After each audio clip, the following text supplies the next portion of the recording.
Hello.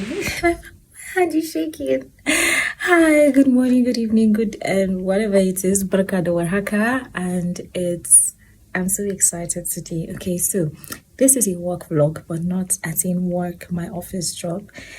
So I have been invited to speak to a set of teenagers about building confidence in the 21st century. I'm excited because I've always wanted to do this, like have the opportunity to talk to young people, sharing my own experiences, because confidence is something that I've also, I struggled with at some point, accepting myself and building confidence in this person that I am. Just forget that I'm covering my eyes, but it is what it is, right? At this point, yeah. So I intend to, just but what's the English? English is okay. So I have done my research. Most of it were actually just personal stuff that I had to recall, write and stuff like that, because that's what helps to shape my life. Okay, so it's starting by 10 a.m. It's 8 something. I'm dressed. I can't show you. The thing is, I actually look like a teenager. In fact, some of these teenagers look bigger than me. So I was just very skeptical about what to wear. I will not make these children to rain on me. All right, so I'll just, yeah, you'll see me.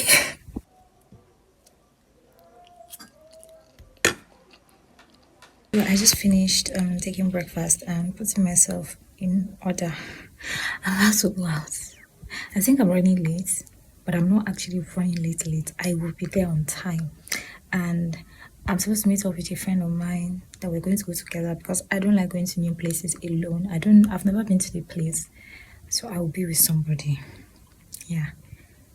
More updates coming later. It's a bob week, but I had to catch it with rubber ring because I'm entering keke and wind is gonna blow. So when I get to my destination, I will you're going to see me later. I started slouching. If you notice, I don't stand straight. In fact, I don't even know that I slouch sometimes. Sometimes you have to tell me, fix your back, you're slouching. That was the time that I started slouching. Because somebody told me something that made me feel like I was incomplete. So you are folding your hands, or you are standing in one corner. They say you should come and talk, and you are standing like this. It shows that to some certain extent, you are afraid of your environment.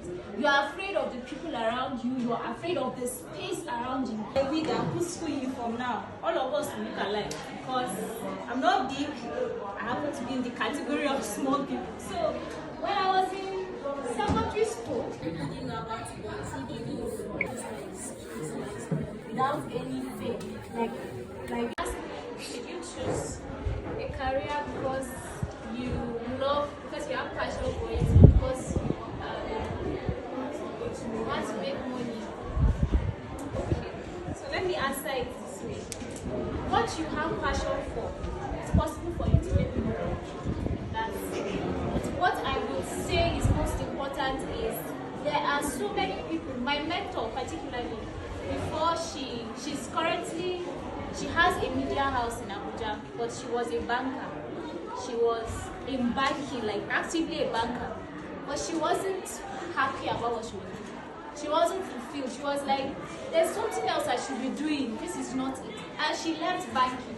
When she left banking, people are looking at her like, why will you leave this kind of very lucrative job for for journalism? But she said that when she was working in the bank, she was almost losing her mind. So that's what happens when you are following a career path because you want to make money, not because you love what you are doing. That is why we have a lot of doctors that are giving wrong doses to patients, that are not taking care of their patients because they don't love taking care of people. They just found themselves in their career and it's making them money. So for me, I would say that what is most important. So, in all honesty, I didn't plan to share this on YouTube. In fact, I'm doing this video on portrait mode, and if I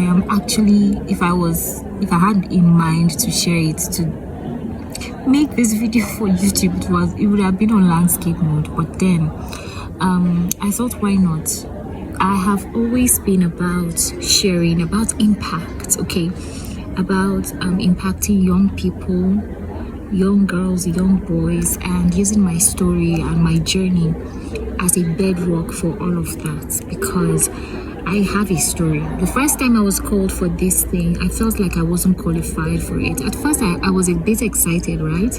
But then I was like, what do I want to go and tell these young people? I'm also a young person. And I realized that, yeah, but as of now, it has been like 11 years out of secondary school. And I also know that when I was at their age, I also had questions. So why not, just go and share your journey, share your life, and all whatnot. And I made friends. Yeah, I made friends among the young people, and it was really an amazing experience. And I just came here to say something, that God doesn't waste the experiences of his children. Whatever experience that you have today, it is all part of his plan for you. It's all part of his will for you. It's all part of a bigger picture that you might not necessarily see now. Okay, so don't ever think that God wastes an experience. God doesn't waste the experiences of his children. And every battle that you're facing today that God has helped you to overcome, it's so that you would help somebody overcome it another day. Okay, I don't know, but this has always been my mindset. I've been like, if I went through this and I was able to successfully go out of it, then probably God is going to bring somebody my way who I would also help through the lessons that I've learned, so that the person can be able to overcome it too. Yeah. So sorry, I keep on looking outside.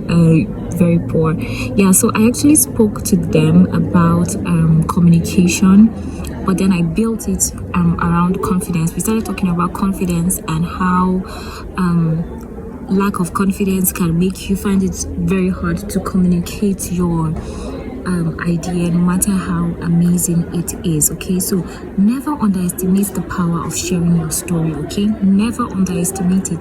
The person that reached out to me is not even sorry the person that reached out to me is not even on Facebook, but he said he just is not regular on Facebook, but he said he just came online that day and he saw my profile, just went through it, and he felt convinced that I would have something to share with these people, and specifically this is what he had in mind. I've always prayed for opportunities to talk to young people, even people my age. Yeah, because you might think that you don't know something, but then you actually do. So yeah, this is the first of many.